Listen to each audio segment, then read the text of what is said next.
Hey!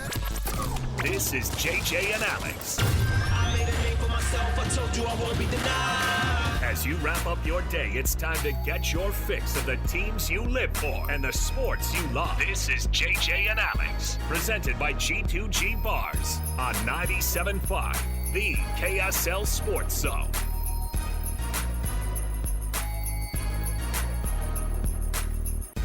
All right, everybody, welcome on in. JJ and Alex, 97.5, the KSL Sports Zone. Happy Monday to you. Oh, my happy Monday to you. Life is just a little bit better when your team is in the NCAA tournament and just continues to play. Could you say a little bit sweeter? I'm not going to do that. I'm going to let you. That's a TV thing, JJ. Got the dad joke out of the way. That's a TV thing, man. That's you guys' wheelhouse. That's good. And it is. No more, I promise. I will tell you. And we've been, as soon as the game went final on Saturday night, we immediately started having to plan and figure out, because you're going to be headed to Newark, New Jersey later this week. First of all, have fun on that red eye. Right after the 10 o'clock news on Tuesday night, I head to the airport and I'm on a red eye to Newark. Amazing. All right. Cannot wait. So I don't know if you know this about PK. His family's from New Jersey. All right. I haven't heard. I didn't know that. His family's from New Jersey. He's never talked about that. He might just be out there hanging out to go out, obviously, for a family reunion. Chop it up maybe with some of his old pals out there. The ties to New Jersey aren't a lot, but PK, of course, has one of them. And then JJ, I don't know, have you ever the East Regional semifinal, which is what BYU's playing in, which is crazy to think, right? So now you have 4 teams left in this region. So being in the Sweet 16 isn't just about being, hey, it's the last 16 of the NCAA tournament. Like, you are in the Eastern region. You are one of the final 4 teams in that. So you win that, you go to the Elite Eight. Aside from it being something that has only happened one other time in your school's history, right? It means you would probably face Duke for the chance to go to the Final Four. And Cooper Flagg. Get him to know Utah a little earlier than you thought. Why not? Listen, all of the storylines Gordon are Hayward out there. played in the Sweet 16 here in Utah. Why not? All the things that are out there, all the things that could, I don't know. To me, I look at it and I wonder if all of the things that have happened to get BYU to this place, because we looked at this bracket and we thought it's not a terrible draw, but all the things came true what we said needed to happen. VCU is going to be a tough first game, and it was. But hey, you get past VCU, why not? Get to play Wisconsin, go at a breakneck pace, boom. And that's exactly what they did, right? First one to 90 wins. That's exactly what happened. But you couldn't do it just normal. Had to be up 11 with 2.5 minutes left. BYU. No, someone had to get kicked out for hitting somebody in the tater tots. Yeah. Oh, no. You're talking about Air Richie, aren't you? I mean, it wasn't him. It was his good friend Dawson. Baker. I think Dawson wanted to get in on the fun. I think one of the coolest things on the weekend was BYU's social team capturing that moment while he's by himself in the locker room celebrating this thing. He was every BYU fan in that moment, because that's what everybody that bleeds blue around the country was doing in that final moment. Because, Alex, that game was in the bag. We were talking about it before the show. 11, Devin hits that 3. 11. We're up 11. It's like, oh, my gosh, BYU's dominating. They're going to coast to a win. This is unbelievable. I can't believe how easy this was. Wow. Because they never trailed that entire game. Never once. They never trailed, even at the very end. But John Tonje was unbelievable. That's a performance of the Their entire 2 tournament stars so far. combined for 57 points, and it wasn't enough. This BYU team is really, really good. To be able to overcome that, to be able to overcome that rally. Mwit Mag, who, he did his best, but Tonje was just on fire in that game. But in the moment that it really mattered, that was outstanding defense, straight up textbook defense. Tonje misses, BYU's going on. It was fun to watch, and it's fun to keep reliving, I think, from the standpoint of this has already become one of these signature moments in BYU basketball. I think the crazier thing of all this, obviously, is that Kevin Young, this is his first year ever coaching this team. And if you think that look, picture us in mid-January when this team was 500 or even just below 500 in the Big 12 play. And we're going, yeah, you know what? AJ DeMonta comes in next year. fired up with this. Yeah, with this that is a warm up. Kevin Young Yeah. will figure some things out. His first year coaching in college basketball, they'll work out some kinks. Some of these younger players may be back. Dallin, Richie, some of these older players will probably be back. No idea. And kind of a foundation year, right? Yeah. Yeah. They turned a corner. He put Mawit in the starting lineup. They altered the rotation. They expanded it. They put Trey Stewart in, who earned it and has been fantastic for them. He's played a key role off the bench. When you're bringing Dallin Hall and Fus Traore off the bench, who would start for most top 25 college basketball teams, you really are deep, and that depth proved to be valuable in that game against Wisconsin. Wisconsin couldn't match their depth, and I thought that was the difference. Is BYU, once they got started and got hot, their depth was able to carry them through that whole entire game. If BYU didn't have that depth, they probably would have ran out of gas in those last 2 minutes. Wisconsin wins that game. This is the new and improved BYU. This is what the NIL situation gets you. It gets you more bodies. It gets you depth. It gets you talent that allows you to do something like this, because that's what's required in today's college basketball. We talked about it before the show. It's the days of mid-majors and the Cinderellas that are over. That's the sad thing. They're over. That is a sad part of this, because it is already becoming much more top-heavy. And even Arkansas as a 10 seed, everyone's like, wow, 10 seeded Arkansas. But you're like, yeah, but with one of the most historic coaches. And their bankroll competes with anyone, of course, with any of the in big college programs. basketball. So you look and you go, oh, wow, what a cute story, that 10 seed. The reality is that no 13, no 14. They underperformed most of the year. No 13, no 14, no 15, no 16 seeds made an upset this year in that first round. And look, those are the numbers that when we were growing up, those were difficult to get any of those also. But you had one or two. We're just 2 years removed from Florida Atlantic and San Diego State being in the Final Four. We'll never see that again. Okay, that's interesting you brought that up, because I was watching and they were showing all the guys that were from that FAU squad. And Dusty May, obviously, who's the Where's head he coach, at? The head coach at Michigan. Not at FAU. And they showed all those guys from that FAU Final Four program, and like, where are they now? It's like still in college basketball, still getting paid at big programs. Yeah. And so that is kind of an interesting thing. I hadn't thought about how it's going to affect. We ask for better basketball. We ask for more parity, and you probably get it this way. You get more excitement, but you do not get the Cinderella. You don't get your Valpos. You don't get your Princetons. We didn't have one. And it's crazy. Maybe it's just this year, but we'll see. McNeese is the closest it came, and that was a kind of a blowout. How many buzzer beaters have we had? Just the one that killed Colorado State. We're at the Sweet 16. We've had one buzzer beater. The Colorado State one broke my heart, because that was one that made me look smart, because I put him in the Sweet 16. I think a lot of us had. You were this close to be. I mean, they were hot. Colorado State was playing great basketball. They were. And Maryland sneaks by, and that's fine. Great. But all of these things, well, we haven't officially started the show yet. Our show is brought to you by G2G Bars, as the voice said at the beginning. But let's get into it, because I do want to make sure that the most important thing is heard this segment. That is some of the sounds from BYU's press conference after the win, after the dance session in the locker room, all of those things that happened. So let's kick it off right here this hour. It is The Cut. Let's get right to it. It's time for the biggest story of the day. This is what made the cut with JJ and Alex on 97.5, the KSL Sports Zone. And this portion of The Cut brought to you by Trajan Wealth, TRAJAN Wealth.com, for all your trusted local needs in retirement. The fiduciaries that you can trust. It is TrajanWealth.com. All right, JJ, from the weekend, obviously the local angle that we have is the BYU angle, because we've been following it so closely this year. But who is the best team right now of those 16 that are still playing in this tournament? Who is the best team that you look at and you go, yeah, but?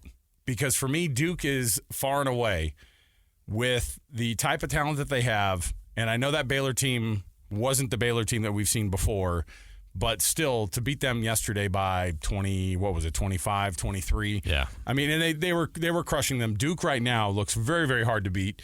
That can change in an instant. And that's the same reason that BYU's in. They'd have to get a win and to be able to even try to face Duke. But how does this one shake out per what we've seen? We thought Houston was going to be one that was going to be almost a shoe into the Final Four. Florida was a very popular pick. Duke is that popular pick. Some people with Michigan State on their side, whatever. Who is the team right now that you look at and you go, yeah, they're actually peaking right now? I'm still going with Houston. Who's peaking right now? Who was the most impressive over the weekend? I would probably say Duke. but that hasn't been enough to sway me away from either Houston or Florida. I think Florida and Houston had tougher 8-1 matchups, or I guess you should say a 9 with one of the games. UConn had won 13 consecutive NCAA tournament games. Yeah. Dan Hurley, I have issues with him. I think is he the most unlikable guy in the sport, or is it his brother? His brother is by far, but he's a close second. Really close. And the garbage he said after the game, I don't like at all. I don't think a leader of men should be saying stuff like that. The Baylor guys when they're going on the court, the ref stuff, that's not. You're making excuses. That's not a good way to teach your kids. The bipolar nature of Danny Hurley, of when he's sitting there, he's like, and he's yelling at the team as they come on. I hope they don't blank you like they blanked us. Yeah, blankety blank. He's running off, and then he gets to the podium and starts crying. I'm like, this guy. That's my thing with him is if his players love him, then fine. That's great. I just see too much of the BS I don't like. But I have a tremendous amount of respect for what he's done at UConn. And that wasn't easy for Florida to finish that team off because that's a program that just knows how to win tournament games. That was a big win for Florida, even though it was close. Houston, I know Gonzaga gave them the best they had. Gonzaga had been to how many? They were looking for a 9th straight Sweet 16. That's crazy. Again, another program with an unbelievable coach that knows how to win. So Houston and Florida had much more difficult tests. And you could argue, well, Coach Drew at Baylor's won a national title. Like, we knew. We've watched that team. Their best player was a freshman, right? VJ Edgecombe, who might be a Jazz player next year. We don't know. Baylor was undermanned. They didn't have any. I felt like Duke was the most impressive based on results, but it's not convinced me that they're better than either Florida or Houston based on what we saw this weekend. I'm looking ahead to when you're going to get in a grinder and the best defensive team, the toughest team's going to win. I don't know that Duke can pull that off against either Houston or Florida. I think one of the things that happens in a tournament like this, and BYU's not a Cinderella story, I feel like it does feel that way for people like us who follow this team and have for a long time, because Cinderella wasn't rich. And guess what? Guess what happens when a local team goes to the Sweet 16? It's a huge deal because it just doesn't happen that often, right? And it's a very rare thing to do. It's a difficult thing to do. So BYU going to the Sweet 16, fine. But I think that there's this we're just happy to be here thing that BYU's not doing, because they're not just happy to be there, right? There's a level of commitment that is like, I think BYU fans, I mean, if fans are being honest, the people I chat with, they're just happy to be here, man. Fans and media, we're in a transition. Right. We're trying to figure this out. Because we've never seen a BYU like this. Right. I've been here 20 years at KSL. I've covered 2 suites. This is the 3rd Sweet 16 I'm going to cover. 2 of them are BYU. Another one was Utah. This does not happen very often in this market. And BYU's now in a position to make this happen almost every year. I want you to listen to some of the things that were said in the press conference, because it's this business as usual attitude. Despite the terrible dance moves just minutes before this in the locker room. My favorite part, by the way, KY can cut a rug. Stop. Did you see Tom Holmoe in the back? The athletic director who's going to be on his way out sometime soon. And I bet he's just eating it up going, I can't believe that I get to be a part of this. It's like the in year my of the very Cougar. last What a way to go out for Tom Holmoe. But you see him in the back, and he's looking, and he's looking at Kevin Young and the players dancing the way that I think my dad looked at me and my friends in my car, like when we would be getting out listening to music or something. It's just kind of like, kind of happy for you, but a little bit like, let's turn it down. Let's turn it down a little bit, huh? So here was the press conference right after BYU's second round win to get to the Sweet 16 of the NCAA tournament. Right off the bat, Kevin Young was asked about this environment and this type of win and this kind of game against Wisconsin. Man, just what an unbelievable basketball game. Two hungry teams. Obviously there was a decent amount of talk of how prolific both of our offenses were, and that second half was on full display for both teams. So just an unbelievable game. Glad that we were on the winning side of it. Just super proud of our guys' resiliency. We just found a way. Even we feel like we couldn't stop them at all in the second half. And we just, in that last timeout, man, we just looked at each other in the eye and said, all we got to do is get one stop. That's it. And just good discipline. I mean, Tunji's he's a really, really good ball player. Had a remarkable game, but our guys just found a way, man. All these guys made huge plays, and that was just really fun for me and for our group. So with that, I'll open it up. Take questions for the student athletes first. Trevin, what's the feeling like advancing to the Sweet 16? What's the mood over there in the locker room? It's a lot of pump it up songs. But no, like I'm super proud of our team. The coaches gave us a game plan. I feel like we executed it. And again, like the route it took to get us here, and just the energy in the locker room, the energy on the bench, the energy in the stadium. Like shout out to Cougar Nation. But again, like this was super remarkable and just something that I'll remember forever. And so it was a big time win and a big time energy in the locker room. Over here. Oh, I thought you had it. I'm sorry. Richie, how does this feel? In your freshman year, you had some really bad losses, but now you're a junior leading this team to the Sweet 16. Yeah, I mean, like words really can't describe it. You know what I'm saying? Like I feel like I've loved playing with this group. Like we've been together with some great additions, right? But you know, like there's a lot of us. My freshman year, we taking some bad losses, and it's crazy just to think about how like we've stuck together as a team, and like we haven't like we just chose to keep moving forward, and like to see where we are and the opportunities ahead is like it's amazing. Over here. Mike Kelly with the Associated Press. For any of you, could you take us through those last minutes you guys had the big lead and they made that last surge? Was it just chaotic or what was going on? I mean, yes, like Wisconsin's a really, high caliber offensive team. But something that Coach Young said, he brought us all in the huddle, looked us all in the eye and said, we went through this at, Arizona. We went through this at Iowa State. And he just said, I believe in this. I believe in you guys. And let's go out there and get a stop. And so when we have a belief like that, it really shows out on the court. And I feel like our chemistry, the belief, the faith that these guys have is something that really stands out. And I think that's what propels us in close games like this. Jaeger, obviously you weren't on Tanjay the whole time, but what was so hard why was he so hard to stop for you guys? Can you repeat, please? Why was it so hard to stop Tanjay? Tanjay, number 9. Yeah, I mean, he's an amazing player. I think this is, first of all, why it was really hard to stop him. And, he was really finding the way how to score, even if we are staying in front or we are not jumping his pump fakes. He got on the free throw line a lot of times. I'm not sure how many exactly, but yeah, a lot.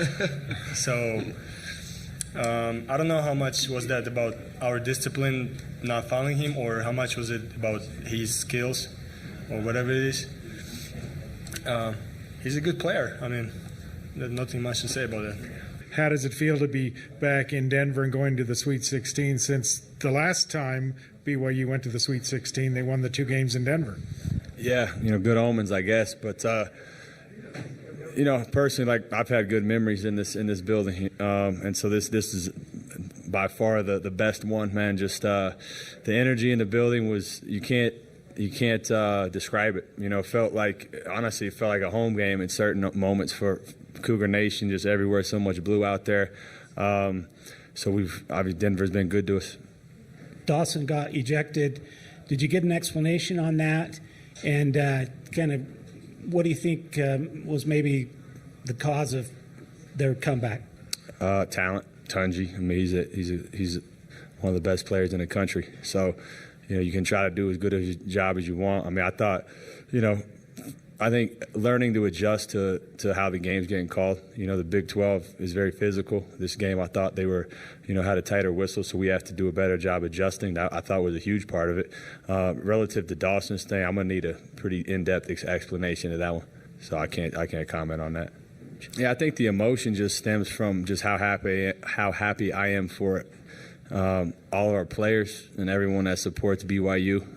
You look up in there and you see that much support. I mean, it's really just gratifying to be able to lead this team for everyone that supports it. For me personally, just seeing my kids over there, my wife and all my family, it's just there's just so many people that care about this, and so that part of the emotion, kind of got to me once we got that last stop. All right, there you go. What stood out to you there in that one? I think that there's a big chunk of shock that happens in this, JJ, when these guys get to these press conferences in the postgame and they're asked to explain, everything. I know one of the things that they still can't figure out is, the Dawson Baker thing, the flagrant 2 and, getting ejected, fine, whatever.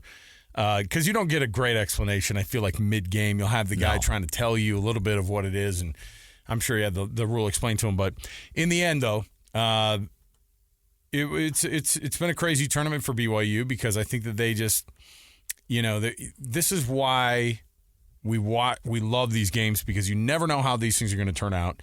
You never know which teams are going to match up well against other teams. How would you in a million years thought, this will be one of the better games of the entire tournament, BYU versus Wisconsin? That's what it turned out to be. So in the end, though, it's crazy. But are they a team that can be a Final Four team? They're 2 steps away. Absolutely. Why not? Who's the juggernaut standing in their way right now? Alabama? Yeah, Duke. Obviously would be a tough one. Yeah, that's... Duke's lost some games this year that they should have won. I mean, you never know. It's one game. It's one game. What if BYU's playing Duke and they get hot and Cooper Flagg doesn't get enough help? There's been moments where Duke's had that. Not a lot. I mean, Duke's elite. If you want to win a championship, you got to beat those great teams. But if you're in the Sweet 16, your mentality has to be, we are good enough and we can make They played Houston. Houston, in my opinion, is the best team in the country. Did they beat them? Obviously not. But they played them. They understand what it takes to play at that level. They beat some really good teams. They won at McKale Center against Arizona, 4 seed. They beat Iowa State twice, a 3 seed in this tournament. One of them in Ames. Exactly. So why can't you? Why can't you beat Alabama? What's so special about Alabama? Nothing. They were in the Final Four last year. They got good players. So do you. Well, the best player left, obviously, to go to the NFL or the NBA last year, too. Yeah, but they got a really good guard back. Their front court's really good, and Nate Oates knows how to coach. That's a good program. But there's no reason why they can't. Now, do I think they will? I think it's going to be tough. I don't know. But that's the thing. And I would have 2 weeks ago said, definitively, there's no way. Now, after watching them play against Wisconsin, they never trailed against a 3-seed Wisconsin. Mm-hmm. They never trailed against one of the best Big Ten teams, and they were up 14. They were up double figures most of that game. BYU absolutely could. Will they? We will wait and see. But can they? Absolutely. Why not? Let's take our first break. We'll come back. We've got more to go right around the corner. You don't want to miss any of today. We've got tons going on. We're walking you up also today. The Utah Hockey Club is firing up against the Detroit Red Wings tonight at Delta Center. So we'll bring you that pregame at 6 o'clock as well. So stay right here. Keep dialed in. Tons of show left. You know what's coming. Your daily deep dive into everything Utah Jazz. It's time! All season long and even in the off-season. It's Jazz Daily with JJ and Alex on your exclusive home of Utah Jazz basketball. 97.5, the KSL Sports Zone. All right, everybody, welcome back. JJ and Alex. JJ is jamming out in the studio, if you want to check it out for yourself. Hey, man. Oh, don't forget their cameras. That's why he did it. John Tesh is a genius. Come on, man. Is he a genius? Is he playing the guitar in this song? That's what I want to know. I think he is. But they're also like, you're a genius. Can we reuse the song that we overused for 25 years again? I didn't know John Tesh knew how to raise up his gauntlets of rock. He doesn't. He has to hire other people to do it for him. It's fine. He's got the money to do that. The music is his, so he owns it. It's fine. Hey, should give a little bit of that money to his brother for being who or he Dave. is. Is that what his name was? Was Dave? Dave Tesh. Dave Tesh. John and Dave Tesh. It's a good family. It's a good musical family. Hey, Jazz get the. Oh no, sorry, they didn't get the win. I'm trying to think which night. No, it was both. The Celtics and the Cavs ended up being exactly what they thought they were going to be. They played two of the best teams in the league, and it went exactly how you'd expect it to go. Well, the Celtics game was a little bit more of a game on Friday night, right? Thanks to Colin Sexton. It was. They got it close there in the third quarter, and I was impressed by how the team kind of. The only person that the Celtics were down was who was missing that night? It was just Jaylen Brown. That's it. Jaylen Brown was it. So I think that it was a pretty darn good. It was a pretty darn good showing, and I think that what you're going to get at this point of the year is exactly what we're getting, and it's a difficult thing that the NBA is going through right now because. And we usually don't talk that much about the tank and how bad it is for the whole sport overall because usually the Jazz aren't involved in the actual tanking itself. But we're in a new era, right? I mean, it's been the last couple of seasons of not very good basketball from a wins and losses standpoint. But I do think that a lot of people see the singular players, guys like Kyle Filipowski, who've really taken off over the past month or two. Really, I mean, Flip has been an awesome. He's been doing some crazy things. I think that guy's developed as much as any of the other rookies. I mean, Isaiah Collier's had that moment too, where he's being asked to be the guy. Cody Williams, I think people see the potential there, and that's great. The story of the year is Walker Kessler this year. No doubt. This team is something totally different now that Walker Kessler has it makes that ability to be able to grow after these dark moments of losing a lot of basketball games. Like, honestly, because of where Walker is, you've probably accelerated your team's ability to not be in the basement as long when you have a guy like him on the floor who's developed as well as he has this year. Is that overstating it? No.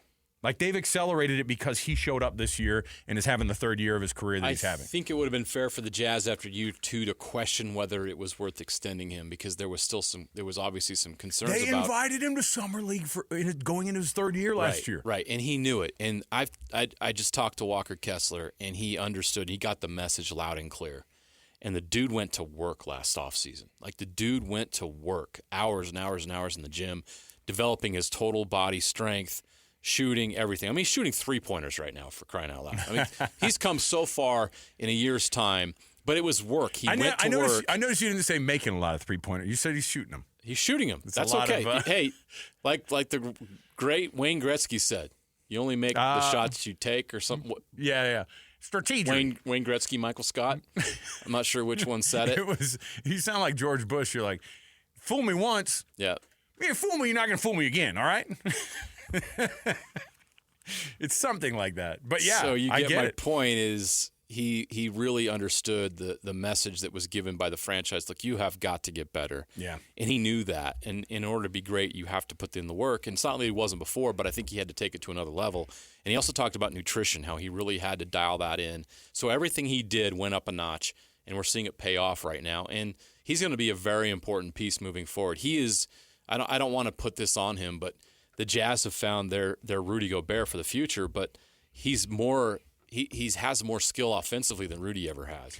Do you think that I think he's showing stuff this year that looks like the type of guy that can – the trajectory is to a possible all-star for sure level of I a could guy. see Walker at this rate making one or two all-star games for sure. Yeah. And then the rest of it's up to him. For sure. Yeah, that's been a big development. And another thing, you talked about those young players – when things slow down, and BYU's in the Sweet 16, we're really focused on that. And we still have a lot of things. Utah Hockey Club's in the midst of a Stanley Cup playoff run. We need to redraft the 2024 draft. And I think if we did, you'd find that the Jazz got two top 10 players in this draft at 29 and 32. Yeah. And that is phenomenal work by the Utah Jazz to do that. So the interesting thing is, so CBS Sports put this did this write-up this weekend about the NBA's late season tanking. How do you fix it? How do you fix what teams are doing? The lowered odds for the lottery haven't really changed what people's thoughts are on how this thing works, because despite the fact that intellectually we all know that 14% is not a great number for anything, like if you had to rely on 14% for anything, you would not go as hard as the Jazz have gone to try to get to that 14%. I get 14% that 14% in Major League Baseball gets you fired. 100%, right? And so this is one of those moments where the NBA is looking at it. Now, one thing that was thrown out there, this article starts talking about how you fix the draft odds at the All-Star break. Then you don't get this late season tanking situation. Well, the problem is you get the early season tanking situation, right? Yeah, so what's the difference? The difference is I guess the basketball, in theory, would be better right now. But if a team is bad enough to where they are tanking, like midway through the season, what makes them want to play super hard? If they let's say that the Jazz, for example, I don't know where they were at the All-Star break, but it must have been very similar to where they are now, which is probably bottom three at least. Would they have actually had a better record? Would their record have been? Would they have 25 wins right now? 30? Doubt it. I really doubt it. And so saying that the mid-season, like, hey, you can only tank for half of the year because then that's going to fix the late season tank. you might have a handful of teams that, like right now, the Dallas Mavericks, right? They went from a team that was, and it wasn't just obviously the trade precipitated all of this. They got forced into a tank because of injuries. Right, and so Same with the Sixers. So they've had, the Pelicans were on that trajectory, by the way, before the All-Star break, where they were like, because they could have very well have been a lottery team, and then they kind of just picked up, after the All-Star break. I don't know if that fixes it necessarily. I think that the NBA is in a spot where they have bigger problems than just the tank. It's the whole attitude of, I'm okay missing a bunch of games even though I'm the superstar of this team. And this very team gets fined because they didn't. The players doing it. The teams are doing this. And I bet some of these players. It's analytics that are doing this. Yeah, and some of these players are being told, we're resting you tonight. And they're fine to take the paycheck. They're fine to take the. But like Lauri Markkanen has to have a little bit of a thought of, man, these are the best days of my career. I'm not going to be this age any longer. I'm only getting older from now on. It's missed opportunities. And so you wonder if they look at it and go, I'm glad I'm getting paid, but I am being wasted on whether or not you want to call it, late season tanking or whatever it is. The Jazz have already made that decision, and we know where they're at.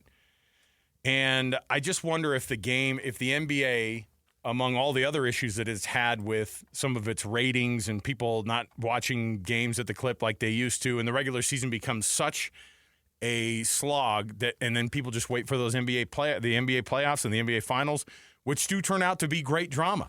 It's great basketball. And on a nightly basis, like really when you go to those games, when you go to my kid went to the Celtics game the other night, right? Yeah.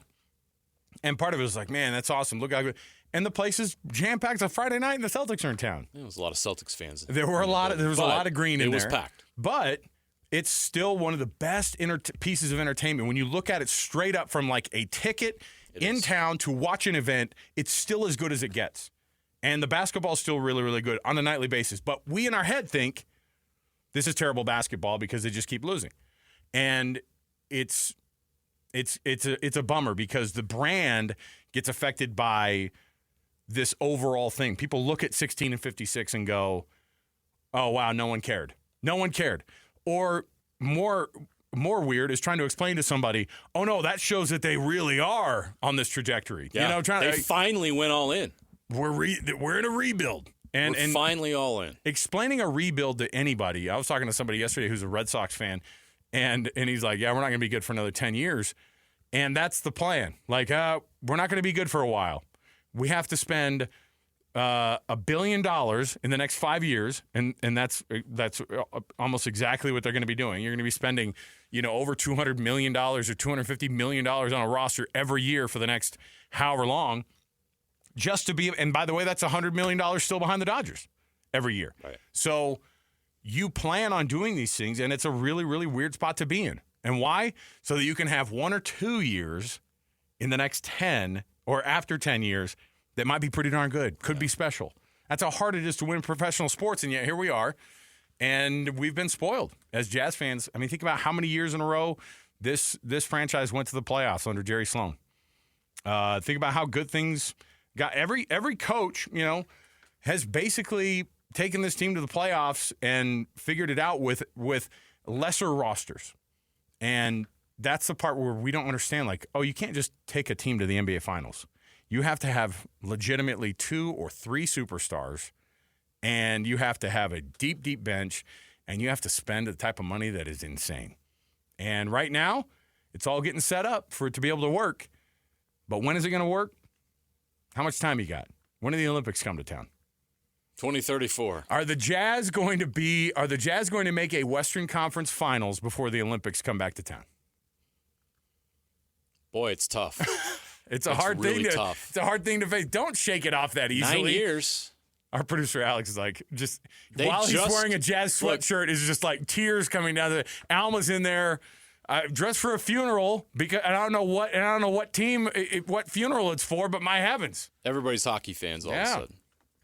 I'm telling you. It's a painful process. I hope I'm wrong on that. I don't know. It's hard to say. It just depends on who they get. Like, this is a big NBA lottery coming up. The Jazz need to hit it big. They've never won the NBA draft lottery. They've never had the number 1 overall pick. And this is a draft where if you get the number 1 overall pick, you're getting a generational type talent with Cooper Flagg. And next year could be the same, right? Very much so. Next year's draft is actually looking better than this year's. It's crazy. You said Derek Queen hit that buzzer beater. He's a top 10 lottery pick in this draft. You saw what Yegor Demon's doing with BYU. Probably a top 10 lottery pick in this draft. There's going to be options out there, even if you don't win it. But obviously, Cooper Flagg is the prize. And the reason why tanking exists in the NBA, and it really doesn't exist in other sports, is because one player makes all the difference. Not just a difference. Like a quarterback in the NFL makes a difference. But you don't have to have the best quarterback in the league to win a Super Bowl.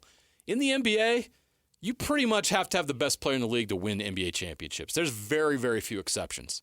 Let's look at the recent history. The best player in the league usually wins them. Nikola Jokic won an NBA championship. Probably the best player in the world, right? Giannis, when he won an MVP, won an NBA championship. Steph, LeBron. Go through every year and you're going to find out, oh, yeah, that's the best roster in the NBA. No doubt about it. Best player in the league, surrounded by all-stars. The Jazz, that's what the Jazz have to build, but that takes time. Let's take a break. Before we do, hey, every Wednesday on this very station is a Win Ticket Wednesday. Across the entirety of all the shows all day long, we give out tickets on a Win Ticket Wednesday. And we're giving out tickets this week to the Offspring in the Supercharged Worldwide Tour in 25, September 6th at the Utah First Credit Union Amphitheater. The Offspring with special guests Jimmy Eat World and Newfound Glory. There you go. Get tickets now, livenation.com. Listen to the KSL Sports Zone this Wednesday. We're going to be giving away tickets every show. So tune in. We'll take the break. We'll come back. Yes, we've got tons to get into, including the Weekend Warriors. People who won the weekend here for us. You'll get some sound from those moments.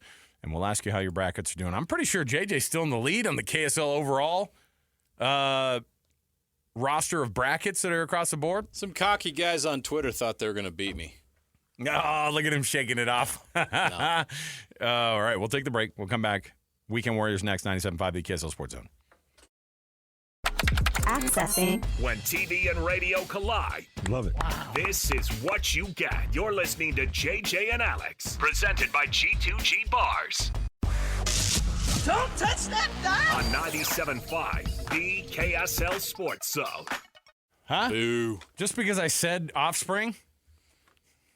Oh, man. Good memories. Takes me back to high school. It is like I can picture exactly where I am.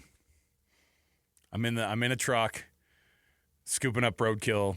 What? For the Grapevine City Utility Department. What? That was my first real job.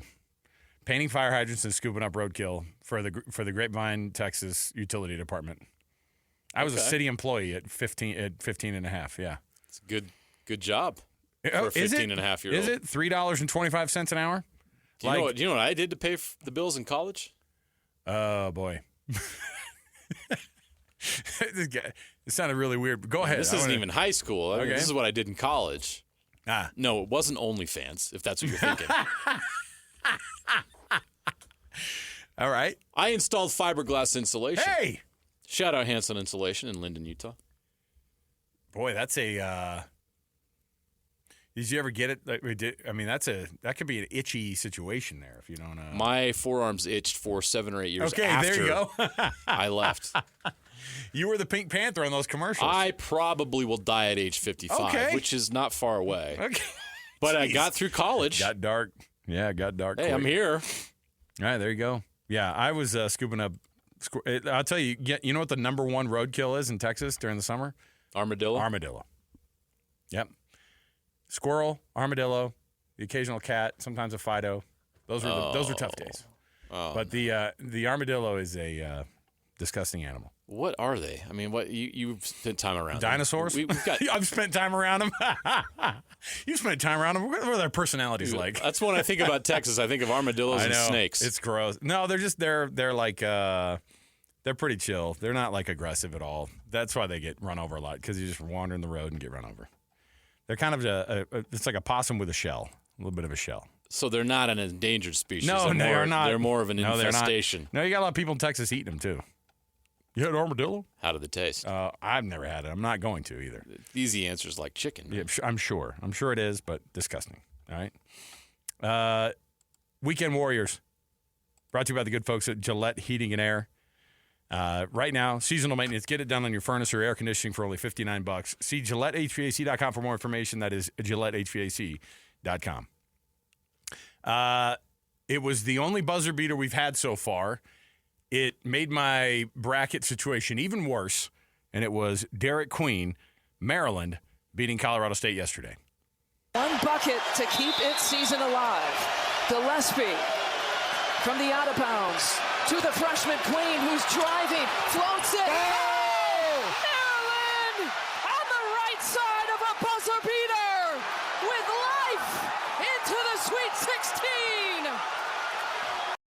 That Colorado State team, that was a really good team, and they get eliminated by Maryland, and they could have been the highest seed going into the Sweet 16. And their coach is like, "Peace out, I'm going to Minnesota." Why not?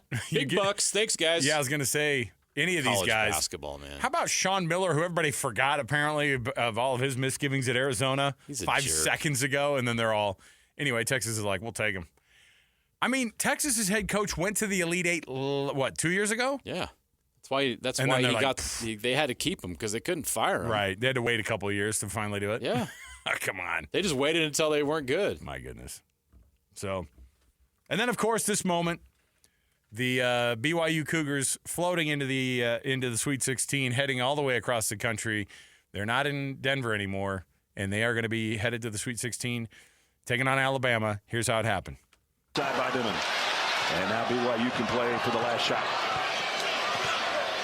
If they get one, it's going to come from Nell. And he got it free. The gamble cost him. Blackwell gamble. He reached.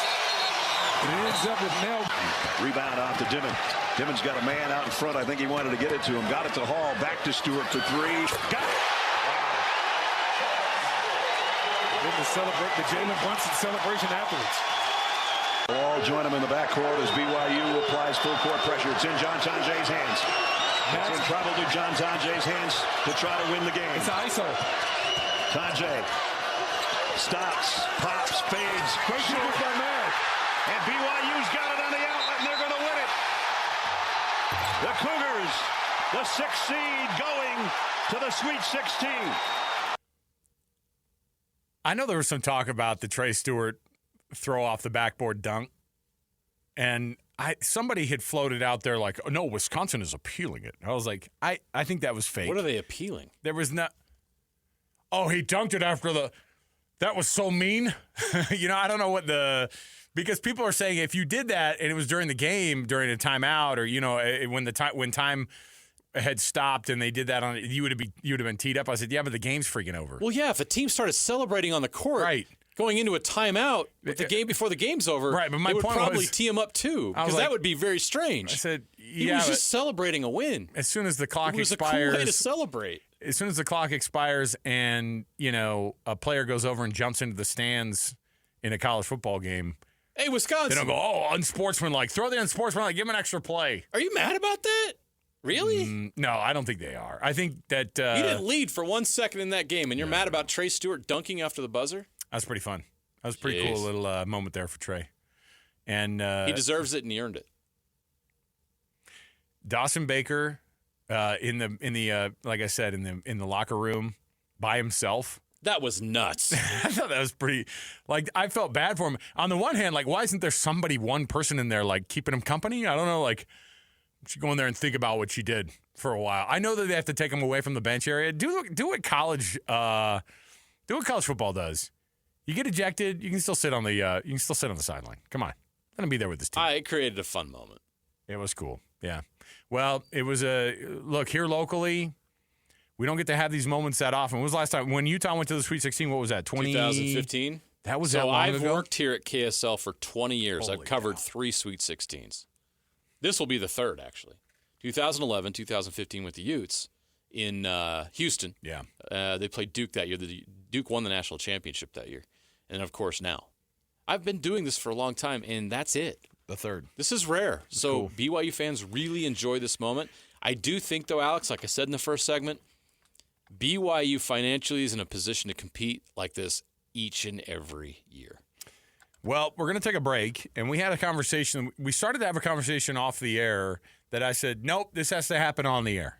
We'll talk about whether or not this era that BYU is experiencing right now between football and basketball, where it lands in kind of one of the best eras of BYU football and basketball kind of all time. When your two big money-making programs are having success, everybody's looking. And that's what's happening right now down in Provo. So we'll take the break. We'll come back. We'll have that discussion. JJ, of course, our local historian when it comes to all these things. He's going to give us the ombudsman of BYU's and all of the sports history right here at the station. JJ's going to dip in and give us an idea of where this team lands historically and where this season lands historically from across the board, athletics-wise at BYU. Stay here, 97.5 the KSL Sports Zone. Ladies and gentlemen, the biggest name. You're locked into JJ and Alex with the insight and analysis on the teams you can't live without. Presented by G2G Bars. This is 97.5, the KSL Sports Zone. Welcome back, everybody. JJ and Alex, 97.5 the KSL Sports Zone. It is a Monday edition of the program. Thanks for being with us. JJ heads out to New Jersey this weekend. Well, this week. For this weekend's matchups.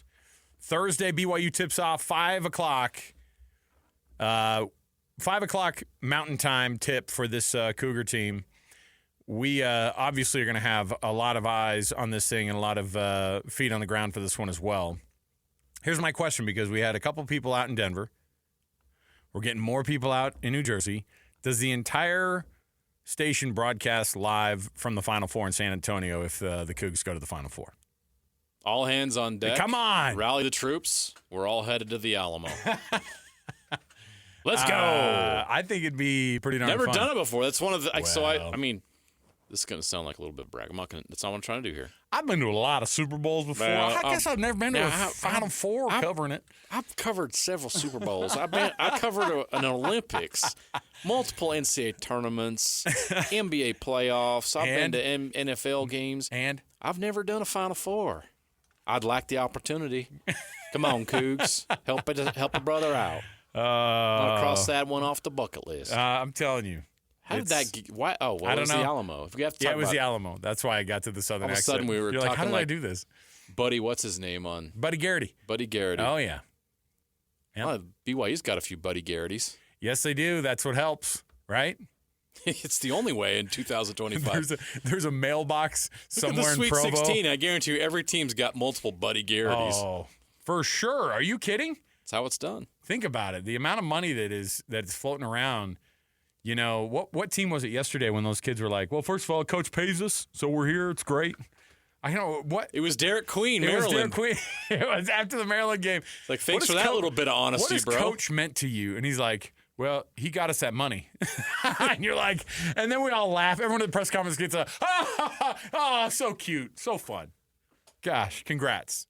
And then you're like, oh, my heavens. I mean, that's the equivalent of, remember when Baylor wore those, their coaching staff were wearing those shirts from Nike that straight up said, Baylor, we pay players. It just says we pay players on their Nike shirts at camp.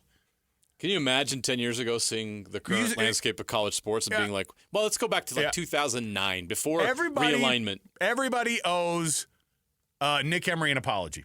Oh, yeah. The guy had some socks and a used Jetta.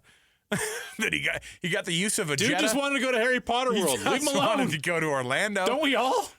And now they're like, go. Harry Potter World is someone take me? 38 student athletes to be part of their NIL program. Listen, this is where we've gotten. I don't even like Harry Potter. I'd still go.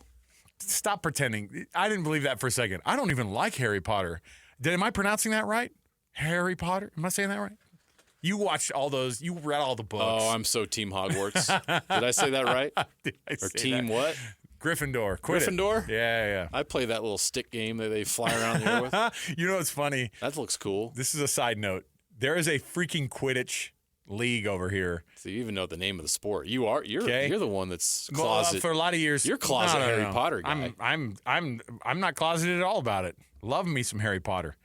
They got weird after the – but listen, they have Quidditch that they practice on Saturdays up here, 13th East and South Temple, that park that's up there.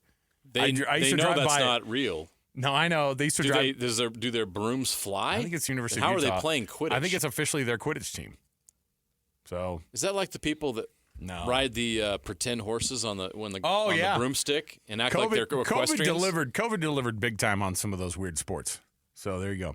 We're just LARPing over in the park? What are we doing there? LARPing. That's a little weird. That's some BYU stuff right there, man, for sure. You know what that means. Listen, let's get into the program here. We got to start off the show with the cut. Let's get into it right here because I got some questions about where this year for BYU sports fans and BYU athletics ranks of amazing years in BYU athletics. So let's jump in here. Let's get it going here with the cut, and we'll jump in. It's time for the biggest story of the day. This is what made the cut with JJ and Alex on 97.5, the KSL Sports Zone. And the cut this hour brought to you by an amazing selection of Kia, Subaru, Chevy, Jeep, Dodge, or Ram, and now the Mitsubishi brand at the Doug Smith family of dealerships in American Fork, Spanish Fork, and in Linden. This is where you can find all of those dealers. We love those Doug Smith guys. Let me see here. Greatest era in BYU basketball and football. Now, I know that this sounds really mean because I'm not throwing in like the years. Yes, the men's and women's cross-country teams did win national championships. That's a wild thing. But I wouldn't call the cross-country teams the big-time moneymakers, right? I'm not trying to be mean here. But when we talk about if your team is doing well, it's in the most visible, most money-making sports that your school can dial up. And it's football and basketball. That's the way we look at it, right?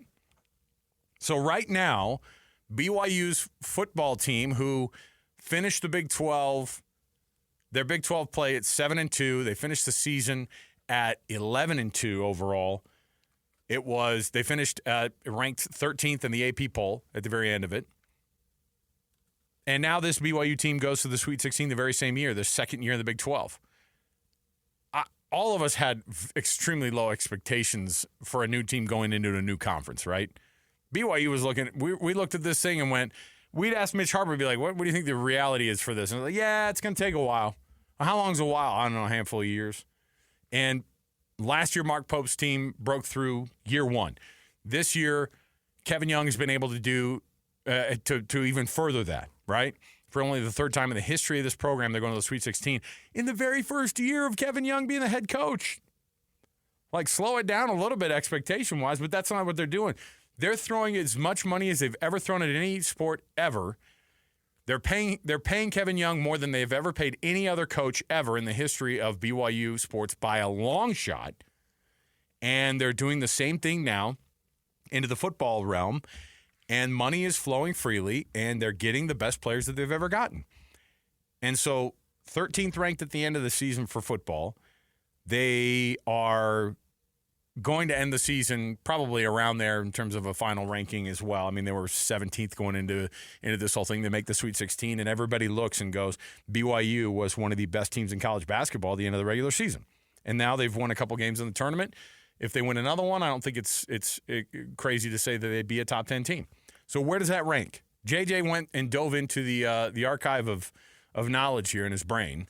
And because I started to think, okay, what are the great years of BYU basketball? You go straight to Danny Ainge in 1981. Yeah, that's what I'd start with, and I think that is the number one. Let me explain why.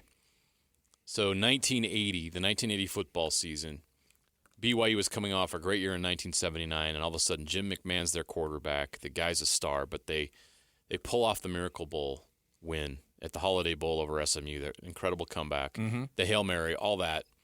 I mean, college football, it was a big deal for college football. Jim McMahon became one of the biggest names in the sport. Danny Ainge leads BYU to the Elite Eight. They beat Notre Dame on a buzzer beater. It's still played over and over again when it comes to March Madness. One shining moment, March Madness, do you know where that all really started? The 1981 NCAA tournament.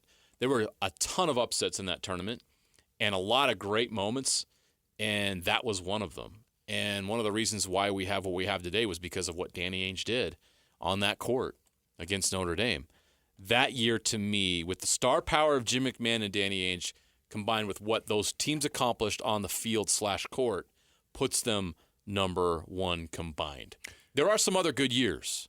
1984, Devin Durant leads BYU to the second round of the NCAA tournament, and that following fall, BYU wins the national title. And, of course, that you could combine with the 1983 Steve Young-led Holiday Bowl victory. So, from a ranking perspective, 1980 and 81 football teams, sandwiched in between that is the Elite Eight Danny Ainge, Naismith winning year.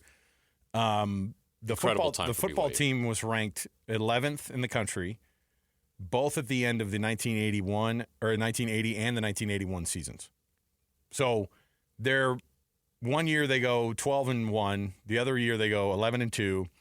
That the 1980 season was interesting because they lost at New Mexico, and then they win out, right? Then they win 12 games in a row, including the Holiday Bowl. But again, Elite Eight plus the number 12 or number 11 ranking between those two seasons. And so we're talking about what's crazy is, though, think about 1980. You've got Jim McMahon, your quarterback. 1981, Jim McMahon's your quarterback. Danny Ainge is the player of the year in college basketball. There are superstars heading up those teams. And I think that what's interesting about the football team is that we don't look at Jake Retzlaff and go, yeah, same level as Jim McMahon. There was no All-Americans on that team. No. No star power. Well, settle down. There were you had Will Farron, and then you had the kick returner. Yeah, Keelan Marion. Your All-Americans were special teams players, which All-Americans. was awesome. They were great. Still counts. All-Americans. One of the reasons why you had a great season was your special teams were awesome. But no superstar Heisman Trophy candidate. What we're saying is from a standpoint of where you're ranked, because I was trying to think about the same. Because Utah has had extremely good teams, but like you look at the Final Four, the national championship appearance from that team in what year? 1996. 98. Sorry. That stretch between 96 and 98 is as good as the basketball team's ever been. But during that time, it was a weird football time, right? Football was good. They were good. They were in the Ron WAC. McBride was starting to build that thing. They were, they were good. But they didn't do anything close to anything on a national scale during those years. In 94, they were a top 25 team. Yes. Not in those years. I'd have to go back and look specifically, but yeah, not to this scale, for sure. So Utah's had some good years. 2005 was 04-05 is the best year in Utah athletics history. Okay. They win the Fiesta Bowl. Andrew Bogut leads the Utah to the Sweet 16. Two Both number Alex one Smith overall and picks. Andrew Bogut are the number one overall picks. There you go. That is by far the best year in Utah athletics history combined. So when you look at it, I think what's interesting is when you look back at a year like this, Ty Detmer winning the Heisman Trophy in 1990, and then it was back-to-back years that he won the Davey O'Brien award. Obviously, he didn't win the Heisman his senior year, but that's the year that Sean Bradley comes in as the second overall pick.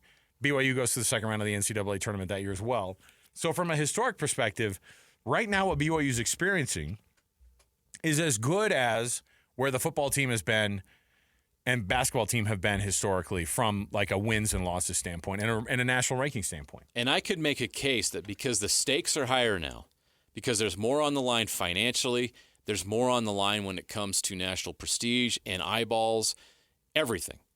There's just more on the line now than there was in 1981, that this year at this time has been a significant development for BYU athletics and for the university, that the impact that's taking place now is far greater than the one back in 1980 and 81. It's hard to understand what money does to a football program because it's just very different. Look what it did to a basketball program. But the basketball program makes sense because we've talked about this. There's a reason that the Jazz are tanking, because one generational player can change the trajectory of your team forever.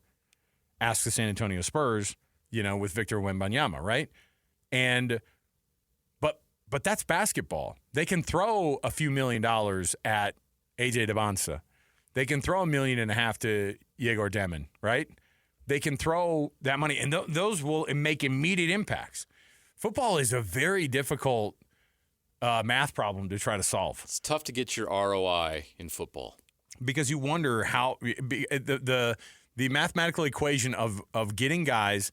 I mean, look, Kyle Whittingham when he said it, he goes, look, it's going to be in the near future that the amount of money you throw at players, like if you're the top 25 in money spent on players, you're going to be in the top 25, and it'll basically just be a punch for punch. You spend the most money, you're the best team. With varying levels, I guess, inside of there, but not much difference. And BYU is the poster child for what that prediction ended up being. And it took less time than we thought. That's the thing that shocks me. It took less time than we thought it would take. When you threw money at a program, immediately there were results. Not just paying the coach, but you start to pay these players. And what's it going to take to get Richie Saunders back for his senior year? $1 million? We had this discussion before the show. I guarantee you BYU's ready with the check. And they should be, because the type of attention they're getting right now, it pays for itself.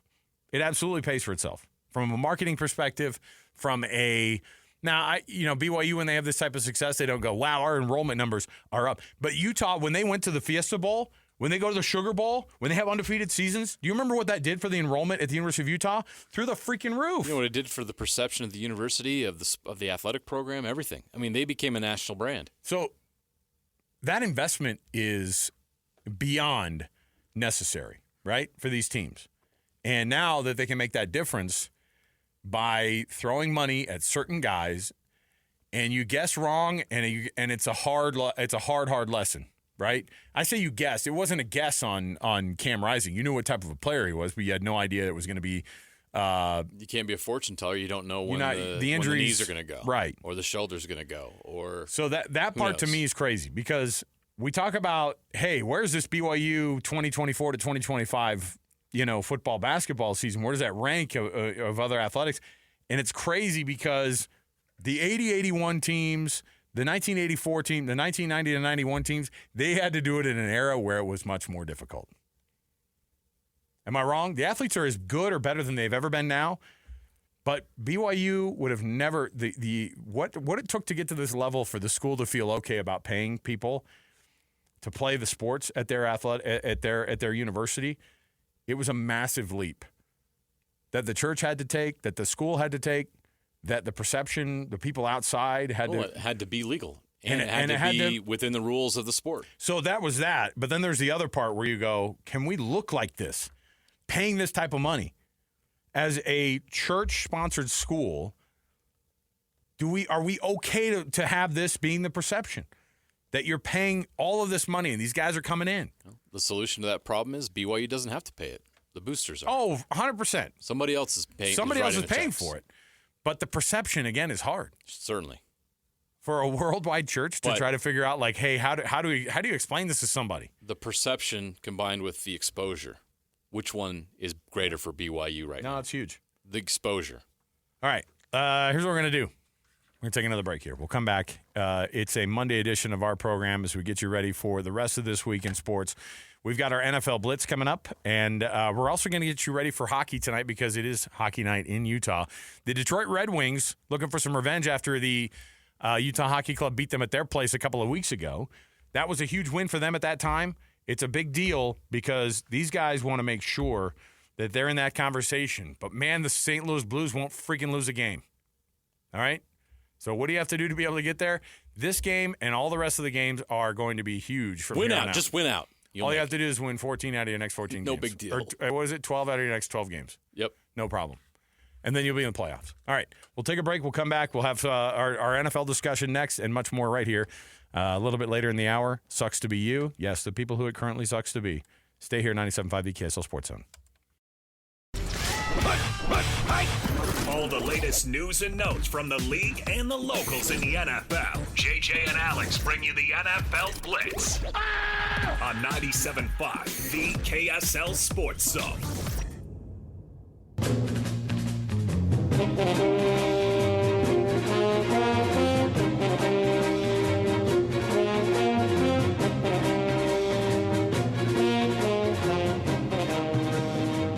All right, everybody, welcome back.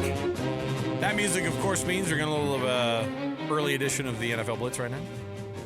As we get you ready for the Utah Hockey Club next hour, walking you up to the 6 o'clock pregame between the Utah Hockey Club and the Detroit Red Wings.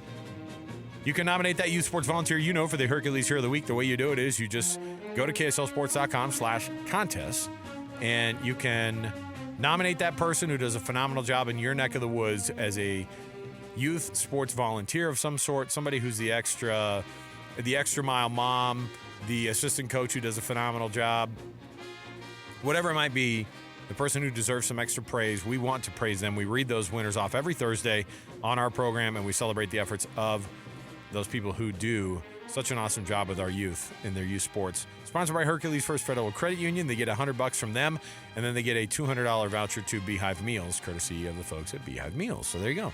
It's our Hercules Hero of the Week. The Patriots have apparently matched the Raiders offer sheet to Christian Ellis, one of the Ellises, who are one of the many Ellises, or who are in the. If you don't have an Ellis, you can't win. Come on, man. Everybody in the NFL is getting one. You should too. No, you should too. The Patriots, so they match the offer. That means they get him, right? That's it. There you go. He's a Patriot. Congrats to Christian. Okay. Good to see all the Ellis boys doing well in the NFL. So, taking after dad. How was Jonah's first year, by the way? I don't remember. I remember him having. For the Broncos? Yes. He's terrific. Yeah. Really good. That's for a rookie pass rusher, he had a really good year. He had impact. The Giants have picked up Jameis Winston. That's probably the smartest move they've done in a long time. Oh, the New York media is going to love Jameis. He loves doing it. He loves giving an interview. He's going to give some good ones. I He's can't wait. I'm actually all about this. This is a perfect fit. I'm telling you, like, the Giants make a lot of stupid moves, but not this one. You got imagine the locker room between Tommy Cutlets, who's staying at his mom's house still, and then Jameis Winston, who just is a phenomenal character. I feel a reality show. Oh, you better. Here. It better be. Look, if is Jameis going to move in? Look, Hard Knocks is not good enough. Is he going to move in with Jimmy Cutlet's family to the DeVito household? Does he get to have DeVito's chicken cutlets? Oh man, you can see Jameis going, "Ma, cutlets now!" Winston, do you have crab legs? That's his. That's what he'd be going for, right? There's no Publix in New Jersey. Come on. Sorry. Hey man, I'll be in Florida next week at some point.